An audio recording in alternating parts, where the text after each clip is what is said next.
ಹುಟ್ಟಿದಿನ ಅಥವಾ ಬರ್ಡೇ ಅಂದರೆ ಯಾರಿಗಿಷ್ಟ ಇರಲ್ಲ ಹೇಳಿ. ಪ್ರತಿಯೊಬ್ರಿಗೂ ಅವ್ರವ್ರ ಬರ್ಡೇನ ಸೆಲೆಬ್ರೇಷನ್ ಮಾಡ್ಕೊಬೇಕು ಅಂತ ಇಷ್ಟ ಇದ್ದೇ ಇರುತ್ತೆ. ಆದರೆ ಅವ್ರ ಬರ್ತ್ಡೇನ ಅವರೇ ಸೆಲೆಬ್ರೇಟ್ ಮಾಡ್ಕೊಳ್ಳದೆ ಬೇರೆಯವರು ಸೆಲೆಬ್ರೇಟ್ ಮಾಡಿದಾಗ ಆ ಸಿಗೋ ಖುಷಿ ಇದೆಯಲ್ಲ, ಅದು ಅಷ್ಟಿಷ್ಟಿಲ್ಲ. ಸೊ ಏನಂತೀರಾ? ಹಾಯ್ ಮೈ ಬ್ಯೂಟಿಫುಲ್ ವ್ಯೂವರ್ಸ್, ಎಲ್ಲರೂ ಹೇಗಿದ್ದೀರಾ? Welcome back to our channel Yokshalakshmi village life. ಅದರಲ್ಲೂ ನಮ್ಮ ಮನೆಯವ್ರು ಬರ್ಡೇ ಸೆಲೆಬ್ರೇಟ್ ಮಾಡೋದಲ್ಲ. ಸೊ ನಮಗೆ ಗೊತ್ತಿಲ್ದಿರ, ನಮಗೆ ಪರಿಚಯ ಇಲ್ದಿರನೇ ಅಥವಾ ನಮ್ಮ ಮೇಲೆ ಅತಿಯಾದ ಪ್ರೀತಿ, ಅತಿಯಾದ ಅಭಿಮಾನ ಇಟ್ಕೊಂಡು ನಮ್ಮ ಬರ್ಡೇ ಸೆಲೆಬ್ರೇಟ್ ಮಾಡಿದ್ರಲ್ಲ, ಸೊ ಅದು ನಿಜವಾಗ್ಲೂ ಹೇಳ್ತೀನಿ, ಆ ಖುಷಿ ಅಂತೂ ಸಖತ್ತಾಗಿರುತ್ತೆ. ಇಷ್ಟಕ್ಕೂ ನಾನು ಯಾಕೆ ಇಷ್ಟೆಲ್ಲ ಹೇಳ್ತಿದ್ದೀನಿ ಅಂದರೆ, ಅಂದಾಗೆ ಈ ವರ್ಷ ಬರ್ಡೇ ಮಾಡಿದ್ದು ನನ್ನ ವಿದ್ಯಾರ್ಥಿಗಳು, ಅಂದರೆ ನನ್ನ ಸ್ಟೂಡೆಂಟ್ಸು. ಸೊ ನಿಮ್ಗೆ ಗೊತ್ತಿಲ್ವೋ ಗೊತ್ತಿಲ್ಲ, ನಾನು ಟ್ಯೂಷನ್ ಮಾಡ್ತೀನಿ. ಸೊ ಟ್ಯೂಷನ್ ಮಕ್ಕಳು ನನಗೆ ಗೊತ್ತಿಲ್ದಿರ ಸೊ ಸೆಲೆಬ್ರೇಟ್ ಮಾಡಿದ್ರು. ನಿಜವಾಗ್ಲೂ ನನಗೆ ಕೊನೆಗಳಿಗೆ ತನಕ ಗೊತ್ತಿರಲಿಲ್ಲ ಅವರು ಇಷ್ಟು ಸರ್ಪ್ರೈಸ್ ಕೊಡ್ತಾರೆ ಅಂತ. ಸೊ ನನಗಿಷ್ಟ ಇರಲಿಲ್ಲ ಆ್ಯಕ್ಚುಲಿ ಇದೆಲ್ಲ ಮಾಡ್ಕೊಳ್ಳೋದು ಅಂದರೆ, ಯಾಕಂದರೆ ಚಿಕ್ಕವಾಗೇ ಇರಲಿಲ್ಲ, ಇವಾಗೇನೋ ಅನ್ನೋಂಥ ಮೆಂಟಾಲಿಟಿ ನನಗೆ. ಸೊ ಮಕ್ಕಳು ಎಷ್ಟು ಹೇಳಿದ್ರು ಕೇಳಲಿಲ್ಲ, ಅವರು ಬಲವಂತಕ್ಕಾದರೂ ಕೇಕ್ ಕಟ್ ಮಾಡಲೇಬೇಕಾಯಿತು. ಸೊ ನನಗಿಂತೂ ನಮ್ಮ ಮಕ್ಳಿಗೆ ತುಂಬ ಖುಷಿ ಆಯಿತು. ಯಾಕಂದರೆ ನೀವು ನೋಡ್ತಿದ್ದೀರ ವಿಡಿಯೋದಲ್ಲಿ, ಎಲ್ಲರಿಗೂ ಅಷ್ಟೇ ತುಂಬ ಖುಷಿ ಆಯಿತು. ನನ್ನ ಬರ್ಡೇ, ನಮ್ಮ ಮ್ಯಾಮ್ ಬರ್ಡೇ ಅಂತ ಅವ್ರಿಗೆ ತುಂಬ ಖುಷಿ ಆಯಿತು. ಹಾಗಾಗಿ ಎಲ್ಲರಿಗೂ ಪ್ರತಿಯೊಬ್ಬರಿಗೂ ಸಹ ಕೇಕ್ ಕಟ್ ಮಾಡಿ ತಿನ್ನಿಸ್ದೆ. ನನಗಂತೂ ಎಲ್ಲೋ ಒಂದು ಕಡೆ ಈ ಥರನೂ ಅಂದರೆ ಮಕ್ಕಳ ಪ್ರೀತಿ ಇಷ್ಟೊಂದು ಗಳಿಸ್ಕೊತೀನಿ ಅಂತ ನಿಜವಾಗ್ಲೂ ನಾನು ಗೆಸ್ ಕೂಡ ಮಾಡಿರಲಿಲ್ಲ. ಸೊ ಪ್ರತಿಯೊಬ್ಬರೂ ಅಷ್ಟೇ, ಎಸ್ಪೆಷಲಿ ನಾನು ಹೋಗ್ತಿದ್ದೆ ಸ್ಕೂಲಲ್ಲಿ, ನಾನಂದರೆ ಏನೋ ಗೊತ್ತಿಲ್ಲ, ಅವ್ರಿಗೆ ಒಂಥರ ರೆಸ್ಪೆಕ್ಟು ಜೊತೆಗೆ ಒಂಥರ ಪ್ರೀತಿ. ಅದು ಕೆಲವೊಂದು ಹಾಗೇ ಅಲ್ವಾ, ಎಕ್ಸ್ಪ್ಲೇನ್ ಮಾಡೋದಕ್ಕೆ ಆಗೋದಿಲ್ಲ. ಸೊ ಒಟ್ಟಾರೆಯಾಗಿ ಬರ್ಡೇ ಅಂತೂ ಮಾಡಿದ್ರು. ಅದು ಸಿಂಪಲ್ಲಾಗಿ ಮಾಡಿದ್ರ ಗ್ರ್ಯಾಂಡಾಗಿ ಮಾಡಿದ್ರ ಅನ್ನೋ ಸೆಕೆಂಡ್ರಿ, ಆದರೆ ಬರ್ಡೇ ಮಾಡಿದ್ರಲ್ಲ ಅನ್ನೋ ಖುಷಿ ಮಾತ್ರ ತುಂಬ ಇದೆ, ಎಕ್ಸ್ಪೆಷಲಿ ನನಗೆ. ಅದಕ್ಕೆ ಎಲ್ಲ ಮಕ್ಳಿಗೂ ತುಂಬ ಥ್ಯಾಂಕ್ಸ್, ಬರ್ಡೇನ ಇಷ್ಟು ಚೆನ್ನಾಗಿ ಮಾಡಿದ್ದಕ್ಕೆ. ಸೊ ಅಂದಾಗೆ ನನಗೆ ಗೊತ್ತಿಲ್ದಿರೋ ಮಕ್ಕಳು ತುಂಬ ಗಿಫ್ಟ್ಗಳನ್ನು ತಂದು ಕೊಟ್ಟರು. ಸೊ ಗಿಫ್ಟ್ಗಳನ್ನು ತಂದು ಕೊಟ್ಟಾಗ ಬೇಡ ಅಂತ ಹೇಳೋಕ್ಕಾಗಲ್ಲ, ಯಾಕಂದರೆ ಅದು ಅವರ ಅಭಿಮಾನ. ಸೊ ಅಂದಾಗೆ ಇದೆಲ್ಲ ನೆನಪಿರಲಿ ನನ್ನ ಜೀವನದಲ್ಲಿ. ಸೊ ಮಕ್ಕಳು ನಾನು ಟ್ಯೂಷನ್ ಮಾಡ್ತಿದ್ದಾಗ ಈ ಥರ ಎಲ್ಲ ನನಗೆ ಸೆಲೆಬ್ರೇಟ್ ಮಾಡಿದ್ರು ಮತ್ತು ಏನೇನೆಲ್ಲ ಗಿಫ್ಟ್ ಕೊಟ್ಟರು ಅಂತ ಒಂದಿಷ್ಟು ವಿಡಿಯೋ ಮಾಡಿಕೊಂಡ್ರೆ ಅದು ನನಗೆ ಲೈಫಲ್ಲಿ ಚಿರಕಾಲ ಹಾಗೆ ನೆನಪಲ್ಲಿರುತ್ತೆ ಅನ್ನೋ ಕಾರಣಕ್ಕೋಸ್ಕರ ನಾನೇನು ಮಾಡಿದೆ, ವಿಡಿಯೋ ಕೂಡ ಮಾಡಿಕೊಂಡೆ. ನೀವೇನು ವಿಡಿಯೋದಲ್ಲಿ ನೋಡ್ತಿದ್ದೀರಲ್ವ, ನನ್ನ ಮಗಳು, ದೊಡ್ಡ ಮಗಳೆಲ್ಲ ಸಹ ನಾನು ಏನೇನು ಕೊಟ್ಟರು, ಏನು ಎತ್ತ ಅಂತ ಎಲ್ಲ ವಿಡಿಯೋ ಮಾಡ್ತಾಯಿದ್ಲು. ಸೊ ಅಂದಾಗೆ ಇದು ಭಾನುಪ್ರಿಯ ಅಂತ 8th ಹುಡುಗಿ ಇದನ್ನು ಗಿಫ್ಟ್ ಮಾಡಿದ್ದು. ಸೊ ಇದಾದಮೇಲೆ ತುಂಬ ಮಕ್ಕಳು ಚಾಕ್ಲೇಟನ್ನು ಗಿಫ್ಟ್ ಮಾಡಿದರು. ಸೊ ಯಾಕಂದರೆ ನಾನು ಚಾಕ್ಲೇಟ್ ತಿನ್ನೋದೇ ತೀರಾ ಕಡಿಮೆ. ಆದರೆ ಯಾಕೆ ಚಾಕ್ಲೇಟ್ ಕೊಟ್ಟರು ಅಂದರೆ, ನನ್ನ ಮಕ್ಕಳು ಇದ್ದಾರಲ್ಲ, ನನ್ನ ಮನೇಲಿ 2 ಮಕ್ಕಳು, ಸೊ ಅವ್ರು ತಿನ್ನಲಿ ಅನ್ನೋ ಕಾರಣಕ್ಕೋಸ್ಕರ ನಾನೇನು ತೋರಿಸಿದ್ನಲ್ಲ ಆ ಕೀ ಚೈನು, ಅದು ತುಂಬ ಚೆನ್ನಾಗಿತ್ತು, smiley face key chain. So ಆಮೇಲೆ ನೆಕ್ಸ್ಟ್ ಬಂದು ಇದೇನು ನೋಡ್ತಿದ್ದೀರಲ್ವ, ಇದು ತನುಷ್ ಅಂತ ಒಂದು ಹುಡುಗ. ಸೊ ನನಗೆ ನೆನಪಿದೆ ಯಾರ್ಯಾರು ಯಾವ ಗಿಫ್ಟ್ ಕೊಟ್ಟಿದ್ದಾರೆ ಅಂತ, ಹಾಗಾಗಿ ಅದನ್ನು ನಿಮ್ಗೆ ಹಾಗೆ ಹೇಳ್ತಿದ್ದೀನಿ ಅಷ್ಟೇ.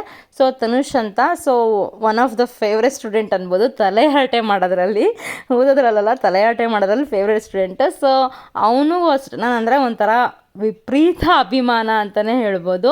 ಸೊ ಅವನು ಸಹ ಚಾಕ್ಲೇಟನ್ನು ಕೊಟ್ಟಿದ್ದ, ನೀವೇನು ನೋಡ್ತಿದ್ದಲ್ವ. ಸೊ ಇಲ್ಲಿ ನನಗಿಂತ ನನ್ನ ಮಕ್ಕಳಿಗೆ ಎಕ್ಸ್ಟ್ರಾ ಖುಷಿ, ಯಾಕಂದರೆ ಎಲ್ಲ ಚಾಕ್ಲೇಟ್ಸ್ ಇದೆಯಲ್ಲ, ಸೊ ತಿನ್ನಬಹುದು ಆರಾಮಾಗಿ, ಎಷ್ಟು ದಿನ ಬೇಕಾದ್ರೂ ಒಂದು ವೀಕ್ ತಿನ್ಬೋದು ಚಾಕ್ಲೇಟ್ಸು ಅಂತ ಅವ್ರಿಗೆ ವಿಪರೀತ ಖುಷಿಯಾಗೋಗ್ಬಿಟ್ಟಿತ್ತು. ಸೊ ಆಮೇಲೆ ನೆಕ್ಸ್ಟ್ ಬಂದು ಈ ಗಿಫ್ಟ್ ಏನು ತೊಗೊತಿದ್ದೀನಲ್ವ, ಸೊ ಇದು ಚಿನ್ಮಯ್ಯ ಅಂತ. ಸೊ ಈ ಹುಡುಗಿ 6th. ಸೊ ಇವಳು ಸಹ one of the favourite student, ಓದೋದ್ರಲ್ಲಿ ತಲೆ ಹರಟೆ ಮಾಡೋದ್ರಲ್ಲ. ಸೊ ಇವಳಿಗೆ ಕೂಡ ಸಿಂಪಲ್ಲಾಗಿ ಮನೆಯಲ್ಲೇ ಮಾಡಿ ಗಿಫ್ಟನ್ನು ರೆಡಿ ಮಾಡಿ ಕೊಟ್ಟಿದ್ದು. ಸೊ ಇದು ಯಾರು ಗಿಫ್ಟ್ ಕೊಟ್ಟಿದ್ದು ಅಂದರೆ ಕೀರ್ತನ ಅಂತ. ಸೊ 8th ಹುಡುಗಿ. ಈ ಹುಡುಗಿ ಇನ್ನೂ ಒಂದು ಗಿಫ್ಟ್ ಕೂಡ ಕೊಟ್ಟಿದ್ದಾಳೆ, ಅದು ನಿಮ್ಗೆ ಅಪ್ಕಮಿಂಗ್ ತೋರಿಸ್ತೀನಿ. ಸೊ ಇಯರಿಂಗ್ಸು ಮತ್ತು ನೈಲ್ ಪಾಲಿಷನ್ನು ಕೊಟ್ಟಿದ್ದು. ಸೊ ನೈಲ್ ಪಾಲಿಶ್ ಸ್ವಲ್ಪ ಡಿಫ್ರೆಂಟ್ ಆಗಿತ್ತು, ಶೈನಿಂಗ್ ಆಗಿತ್ತು. ಮೇ ಬಿ ನಾನು ಇದರ ನೈಲ್ ಪಾಲಿಶ್ ಇದುವರೆಗೂ ಹಾಕೇ ಇಲ್ಲ ಅನಿಸುತ್ತೆ. ನೆಕ್ಸ್ಟ್ ಬಂದು ನೋಡಿ, ಇಯರಿಂಗ್ಸ್ ನೋಡ್ತಾ ಇದ್ದೀರಲ್ವ. ಸೊ ಇದು ಇಯರಿಂಗ್ಸು. ಸೊ ಯಾವತ್ತಾದರೂ ಒಂದಿನ ವಿಡಿಯೋ ಮಾಡಬೇಕಾದ್ರೆ ಇದು ಖಂಡಿತ ಇಯರಿಂಗನ್ನು ಹಾಕ್ಕೊತೀನಿ.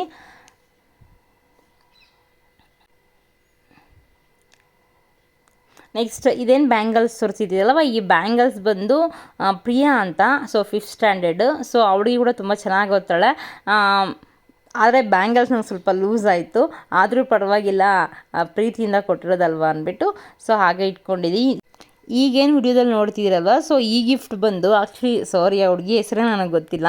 ಸೊ ನಾನು ಸ್ಟೂಡೆಂಟ್ ಅಲ್ಲ, ಜೊತೆಗೆ ನಾನು ಟ್ಯೂಷನ್ಗೂ ಬರೋದಿಲ್ಲ, ಆದರೂ ಕೂಡ ನನ್ನ ಬರ್ಡೇ ಅಂದ್ಬಿಟ್ಟು ಗಿಫ್ಟ್ ಮಾಡಿದ್ಲು. ಸೊ ಒಂದು ರಿಬ್ಬನ್ನು ಮತ್ತು ಪೆನ್ನು, ಇಷ್ಟನ್ನು ಕೊಟ್ಟಿದ್ದು. ಸೊ ಅದಕ್ಕೆ ಏನು ಕೊಟ್ಟಲು ಅನ್ನೋದೇನು ಇಂಪಾರ್ಟೆಂಟ್ ಅಲ್ಲ.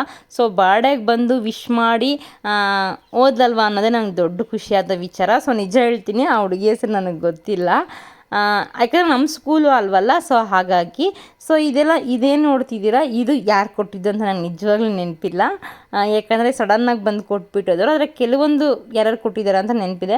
ಕೆಲವೊಬ್ಬರು ಮಕ್ಕಳು ಗುಂಪಾಗಲೇ ಬಂದು ಕೊಟ್ಬಿಟ್ಟು ಹೋಗ್ಬಿಟ್ರು. ಅದಕ್ಕೆ ನನಗೆ ಅಷ್ಟು ನೆನಪಿಲ್ಲ, ಹಾಗಾಗಿ ಹೇಳ್ತಿದ್ದೀನಿ ಅಷ್ಟೇ. Dairy milk chocolate. ಸೊ ಅದೇನೋ ಗೊತ್ತಿಲ್ಲ ನನಗೆ, ಆ ಚಾಕ್ಲೇಟ್ ಇಷ್ಟ ಇದೆಯೋ ಇಲ್ವೋ ಸೆಕೆಂಡ್ರಿ, ಬಟ್ ಆ ಡೈರಿ ಮಿಲ್ಕ್ ಮೇಲೆ ಕಲರ್ ಇದೆಯಲ್ಲ, ಆ ಪರ್ಪಲ್ ಕಲರು, ನಿಜವಾಗ್ಲೂ ಅದೊಂಥರ ಅಟ್ರಾಕ್ಟ್ ಮಾಡುತ್ತೆ. ಏನಂತೀರಾ? ನಿಮಗೂ ಸಹ ಆ ಡೈರಿ ಮಿಲ್ಕ್ ಕಲರ್ ಇಷ್ಟ ಆದರೆ ಕಾಮೆಂಟ್ ಮಾಡಿ ತಿಳಿಸಿ. ನೆಕ್ಸ್ಟ್ ಇದೇನು ನೋಡ್ತಿದ್ರಲ್ವ, ಸೊ ಇದು ರೇಷ್ಮಾ ಅಂತ ಒಂದು ಹುಡುಗಿ. ಸೊ ಆ ಹುಡುಗಿ ಕ್ಲಾಸಲ್ಲಿ ರೆಡಿ ಮಾಡಿಕೊಂಡು ಎತ್ಕೊಬಂದಿದ್ದು ನೋಡಿ. ಓಪನ್ ಮೀ ಲಕ್ಷ್ಮಿ ಮ್ಯಾಮ್ ಅಂತ ಮಾಡಿದರೆ. ಸೊ ಏನು ಅದರಲ್ಲಿ ಇದೆ ಅಂತ ನೋಡೋಣ ಬನ್ನಿ. ಅದರಲ್ಲಿ ಏನೋ ಬರೆದಿದ್ದಾರೆ. ಸೊ ಏನು ಬರೆದಿದ್ದಾರೆ ಅಂತ ನೋಡೋಣ ಬನ್ನಿ. ಈಗ ನನ್ನ ಮಗಳು ತೋರಿಸಿದ್ದಾಳೆ ನೋಡಿ. ನನ್ನ ಪ್ರೀತಿಯ ಟೀಚರ್ಗೆ ನನ್ನ ಹೃದಯದಿಂದ wish you happy birthday ma'am. ದೇವರು ನಿಮ್ಮನ್ನು ಆರೋಗ್ಯವಾಗಿ ಇಡಲು ನಾನು ದೇವರನ್ನು ಪ್ರಾರ್ಥಿಸುತ್ತೇನೆ. ನಿಮ್ಮ ಪ್ರೀತಿಯ ವಿದ್ಯಾರ್ಥಿ ರೇಷ್ಮಾ ಮತ್ತು ಪೂರ್ವಿ. ಚೆನ್ನಾಗಿ ಬರೆದಿದ್ದಾರೆ ಅಲ್ವಾ? ಅದರಲ್ಲಿ ನಾನು ಅದು ಗಿಫ್ಟ್ ಕೊಟ್ಟಾಗ ನಂಗೆ ಸಡನ್ನಾಗಿ ಗೊತ್ತಿಲ್ಲ, ಬಟ್ ನನ್ನ ಮಗಳು ಹೇಳಿದ್ಲು ಇದರಲ್ಲಿ ಏನೋ ಬರೆದಿದ್ದಾರಮ್ಮ, ನೀನು ಓಪನ್ ಮಾಡಿ ನೋಡಬೇಕಂತೆ ಅಂತ.